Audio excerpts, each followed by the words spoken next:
السلام علیکم پیارے دوستوں اور بچوں، آج کی کہانی کا نام ہے بطخ کے بدصورت بچے۔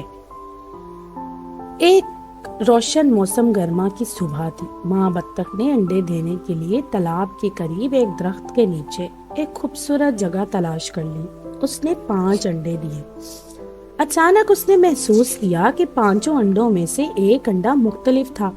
وہ تھوڑا پریشان ہو گئی، لیکن اس نے اس کے پھوٹنے کا انتظار کیا۔ ایک خوبصورت صبح ایک ایک کر کے انڈا پھوٹنے لگا، بچے بولنے لگے، تمام انڈے زندہ ہو گئے تھے۔ بطخ کے سارے بچے انڈے کے خول سے نکل کر سر ہلا رہے تھے، سارے پھوٹ گئے تھے صرف ایک کے علاوہ۔ اور کتنے پیارے بچے ہیں، میری کتنی قسمت والی ماں ہوں، لیکن یہ 5واں تو کیا ہو گیا ہے؟ یہ آخر انڈا تو کافی طویل وقت لے رہا ہے۔ وہ پھر سے انڈے پر بیٹھ گئی اور ساری گرم جوشی دے دی جتنی وہ دے سکتی تھی۔ یہ بچہ سب سے خوبصورت ہوگا کیونکہ اس کا انڈا پھوٹنے میں کافی وقت لگ رہا ہے، ماں بطخ اپنے دل میں سوچنے لگی۔ ایک خوبصورت صبح وہاں سے ایک بدصورت سرمئی رنگ کا بچہ نکلا۔ بچہ اپنے دوسرے بہن بھائیوں سے مختلف تھا۔ وہ کافی بڑا تھا اور بدصورت بھی تھا۔ ماں بطخ اپنے اس بچے کو دیکھ کر بہت حیران تھی اور بہت اداس بھی۔ ماں کو امید تھی کہ ایک دن وہ اپنے بہن بھائیوں جیسا ہو جائے گا، مگر دن گزرتے گئے مگر بطخ کا بچہ بدصورت ہی رہا۔ ان کے سب بہن بھائیوں نے مل کر اس کا مذاق اڑایا، وہ اس کے ساتھ نہیں کھیلتے تھے۔ بطخ کا بچہ بہت اداس تھا، وہ سب اس پر ہنس رہے تھے۔ بطخ کا بچہ تالاب کے پاس تھا اور اپنی شکل کو غور سے دیکھنے لگا۔ اس نے اپنے خاندان کو چھوڑنے اور جنگل میں کہیں دور جانے کا فیصلہ کیا۔ بطخ کا بچہ بالکل اکیلا تنہا جنگل میں بھٹک رہا۔ جلد ہی موسم سرما آ گیا، چاروں طرف برف تھی اور سردی سے کانپ رہا تھا۔ کھانے کے لیے غذا اور رہنے کے لیے گرم جگہ کو تلاش نہیں کر سکا۔ وہ ایک بطخ کے خاندان کے پاس گیا، انہوں نے اسے جھڑک دیا۔ وہ مرغی کے گھر رہنے گیا، وہاں پر اسے مرغیوں نے اپنی چونچ سے مارا، وہ وہاں سے بھی بھاگ گیا۔ وہ راستے میں کتے سے ملا، کتے نے اسے دیکھا اور وہاں سے چلا گیا۔ بطخ کے بچے نے خود سے سوچا، میں نہیں جانتا تھا کہ میں اتنا بدصورت ہوں کہ کتا بھی نہیں مجھے کھانا چاہتا۔ بدصورت بچے نے جنگل میں دکھی ہو کر واپس بھٹکنا شروع کر دیا۔